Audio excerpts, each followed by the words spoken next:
బాబు జగజీవన్‌రామ్ గారు తన చిన్నతనంలో కానివ్వండి, విద్యను అభ్యసిస్తున్నటువంటి రోజుల్లో కానియండి, అనుభవించినటువంటి కుల వివక్షతలు ఎలాంటి వాటికైనా గురి అయ్యాడు? ఏ విధంగా అనుభవించాడు? వాటిని ఏ విధంగా ప్రతిఘటించాడు?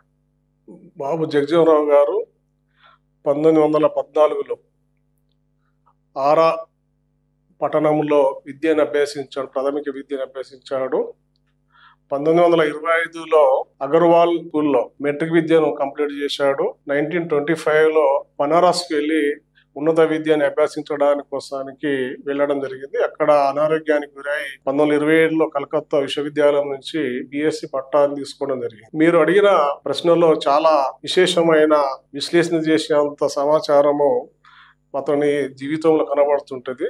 చిన్న వయసులోనే ఆయన స్కూల్కి వెళ్ళినప్పుడు స్కూల్లో దప్పికేసినప్పుడు మంచిలు తాగకపోతే కుండలో నీళ్లు తాగితే ఆ స్కూల్లో ఉండబడే బీసీలు ఓసీ విద్యార్థులు బాబు జగజీవనరావు గారు తాగిన కుండలో నీళ్లు తాగమని స్కూల్లో అతన్ని బహిష్కరించడం జరిగింది. ఆ క్రమంలో అక్కడ హెడ్ మాస్టర్ గారు ఎస్సీలకు ఒక కుండను, బీసీలకు ఒకటి, బ్రాహ్మణ్స్కి ఒక కుండను పెట్టడం జరిగింది.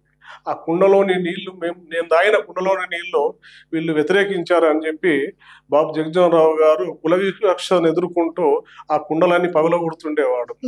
అట్లా అనేక సార్లు పగలగొడుతుంటే అప్పుడు అందరికీ కలిపి ఒకటే కుండను ఏర్పాటు చేసి హెడ్ మాస్టర్ గారు ఈ పోరాటాన్ని ముందు తీసుకుపోయిన జగజీవనరావు గారి యొక్క కోరిక మేరకు వారందరూ సమానమే, విద్యార్థులు అనే సమతాభావాన్ని తీసుకురావడానికి మూలకారుడు మన సమతా మూర్తి బాబు జగజీవనరావు గారు.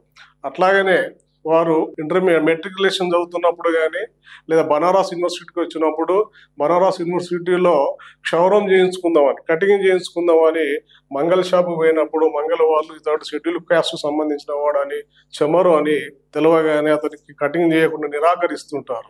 బాబు జగజీవనరావు గారిని వీడుకొని మేము ఇప్పటి నుంచి మీకు కటింగ్ చేస్తాం అని చెప్పి ఒక సోషల్ రిఫార్మ్కు మంగళి వాళ్ళతోటి కూడా సామాజిక మార్పును తీసుకురావడంలో అతడు కుల వివక్షను ఎదుర్కోవడం జరిగింది. ఆ తర్వాత తనను ఆర్య సమాజ్ ఆశ్రమంలో షెల్టర్ తీసుకొని అక్కడ విద్యను అభ్యసిస్తున్నాడు.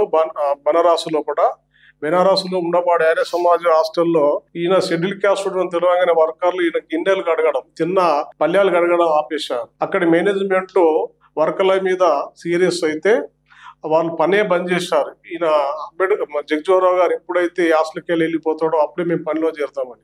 అట్లా అక్కడ ఒక వాళ్ళ యొక్క టీచర్ గారు తన ఇంట్లో 4 రోజులు పెట్టుకున్నారు. 3వ రోజు ఈయన షెడ్యూల్ క్యాస్ట్ అని తెలవగానే వాళ్ళ ఇంటికి పని అంటే ఉపాధ్యాయుని ఇంటికి కూడా పనిచేయడానికి వర్కర్లు రాకపోయారు. అంటే ఎంత కుల వివక్షను ఎదుర్కొన్నాడో దీన్ని బట్టి చూస్తే మనకు అర్థమవుతుంది.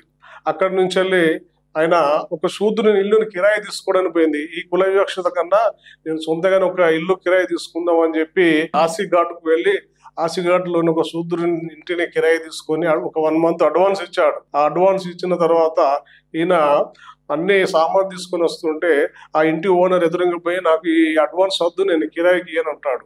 అప్పుడు జగజీవనరావు గారు అరే నువ్వేం చేస్తావో చేసుకోమని చెప్పి ఆ ఇంట్లో సొరబాడి సామాన్ అంతా తీసుకోవడం జరిగింది.